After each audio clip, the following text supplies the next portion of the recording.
Salut, c'est Étienne Tremblay de la machine à mixer. Aujourd'hui, les amis, on va parler des conflits fréquentiels, de l'effet de masque entre les différents instruments dans un mix. C'est une suggestion de Patrick Rodriguez sur ma page Facebook. J'avais fait un petit post vous demandant vos suggestions.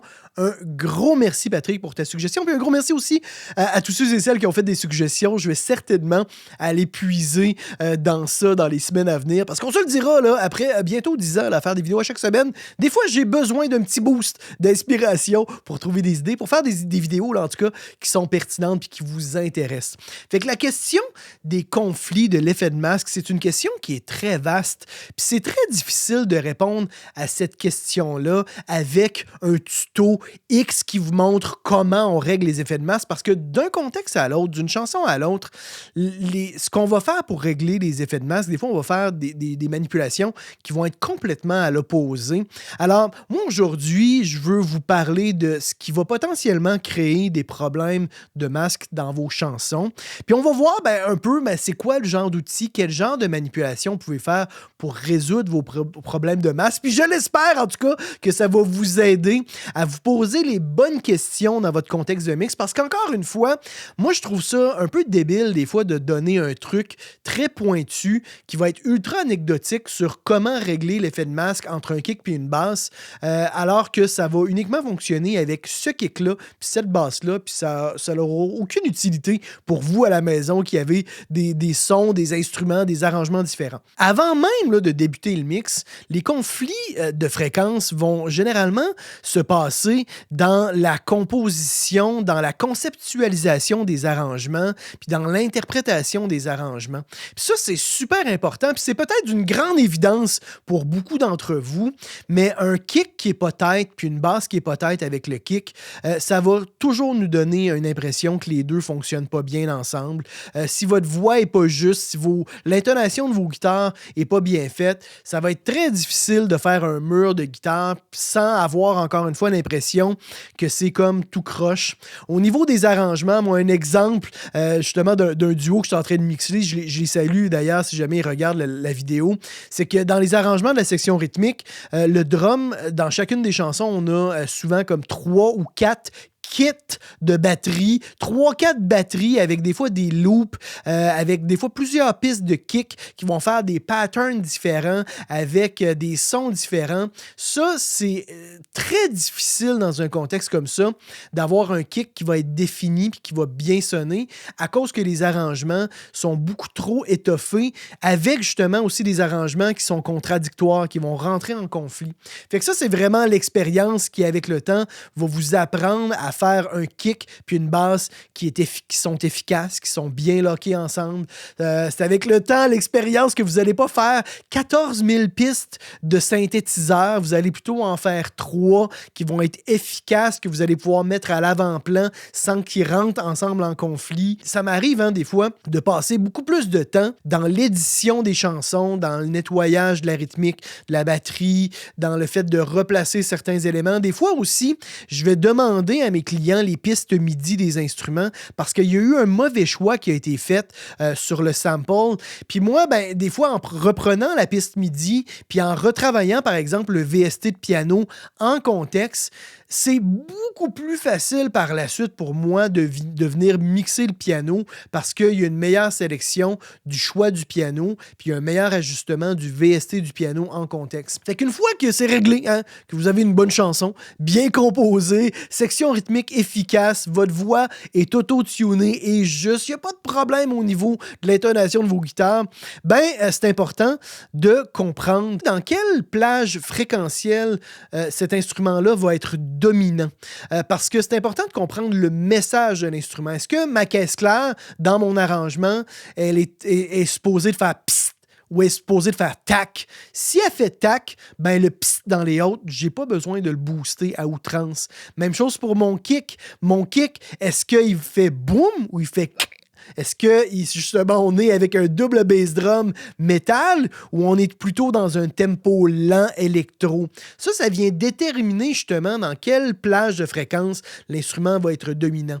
Puis pour les voix aussi, c'est particulier parce que d'une voix à l'autre, d'un contexte à l'autre, on ne va pas du tout faire les mêmes manipulations. Les voix masculines, souvent, vont avoir des présences. Les mids des voix masculines vont être souvent plus basses que les mids des voix féminines. C'est pour ça que c'est beaucoup plus facile de mixer une voix masculine et féminine ensemble quand on parle d'un duo que de mixer un duo masculin ou un duo féminin, où que là, on va avoir beaucoup plus de conflits entre les deux voix. Souvent, un homme puis une femme, lorsqu'on les mixe ensemble, puis c'est un duo, puis on veut une bonne présence des deux, c'est quand même assez facile, c'est assez simple, c'est beaucoup moins compliqué, encore une fois, que deux hommes ou deux femmes ensemble. Ensuite, il faut prendre conscience de la question de la dynamique des instruments. Par exemple, si le kick a beaucoup trop de dynamique, souvent, il va avoir tendance à empiéter sur la ligne de basse. Fait que c'est important de matcher la dynamique du kick avec la dynamique de la basse. À l'opposé, si ma basse est beaucoup trop compressée, a plus de dynamique et est ultra saturée, ben, elle va rentrer en conflit avec tout le reste du mix parce que justement, elle va avoir beaucoup trop d'énergie, elle va être beaucoup trop écrasée. À ce moment-là, on a intérêt à redonner de la dynamique pour qu'elle cohabite mieux et que ça soit plus agréable, cette cohabitation-là soit plus agréable avec le reste des arrangements dans votre chanson, dans votre mix. Finalement, ben, faut identifier dans votre mix, c'est quoi les instruments qui vont partager la même plage de fréquences. Des fois, ça peut même être des groupes d'instruments. Des fois, ça peut être tous vos claviers qui sont un peu en conflit avec votre voix. Ben, à ce moment-là, ben, on utilise justement nos différents outils. Le volume. Il ne faut pas sous-estimer l'importance du volume. L'égalisation, évidemment. On peut égaliser l'ensemble d'un sous-groupe pour laisser de la place. Par exemple, si moi j'ai une voix masculine qui est très présente dans le 800/1000 Hz, ben, je peux mettre un EQ sur mes claviers puis venir faire juste un petit dip sur mes claviers, ce qui va à ce moment-là garder une bonne présence de mes claviers. Puis on va moins avoir besoin comme de tendre l'oreille pour bien entendre ma voix. Puis, ben, des fois, juste la question des volumes, parce que vos arrangements dans votre chanson évoluent. Puis, de penser que votre volume de votre couplet va fonctionner pour votre refrain, ben, c'est complètement faux. Votre refrain, vous avez plus d'éléments, ça pop plus, il y a plus d'énergie. Il faut ajuster les volumes ensemble et il faut faire généralement plusieurs automations à gauche puis à droite pour que, justement, on n'ait pas de problème au niveau des effets de masse. Commencez par ajuster vos volumes avec tous les éléments ensemble et allez mettre un EQ sur l'élément que vous trouvez qui rentre en conflit avec, disons, votre voix et égalisez. Faites un trou. Puis promenez-vous en contexte. Puis à un moment donné, vous allez trouver un sweet spot que là, ça fonctionne bien, puis votre voix ressort, puis vous n'avez pas de difficulté à faire ressortir votre voix sans non plus qu'elle devienne trop forte, qu'elle devienne over-présente dans votre mix. Il ne faut pas oublier aussi l'importance d'utiliser nos réverbérations pour des fois créer différents plans sonores. On n'a pas besoin de mettre tous les éléments à l'avant-plan. On peut utiliser des réverbes pour mettre des éléments à l'arrière-plan, tout en ayant quand même une bonne présence. Moi, je vais terminer justement cette série-là de conseils en vous donnant un exemple d'un mix que je suis en train de terminer sur comment j'ai réussi à régler les problèmes de conflit de voix. Première chose, dans les refrains, mes voix avaient un petit peu trop de dynamique par rapport à mes couplets. Les couplets, la dynamique, c'est cool, c'est naturel, ça fonctionne bien, les arrangements sont assez épurés. Puis dans le refrain, il y a d'autres éléments qui arrivent, ça devient plus chargé. Puis là, les voix avaient trop de dynamique. Fait qu'une première chose que je vais faire, c'est que je vais aller sur le segment audio, puis je vais augmenter le volume du segment audio, ce qui fait que mon compresseur va compresser plus ma voix. Ça, c'est une première chose. Deuxième chose que j'ai faite, c'est que j'ai fait des automations de volume de mes voix en contexte dans les refrains pour les remonter et qu'ils soient un volume satisfaisant.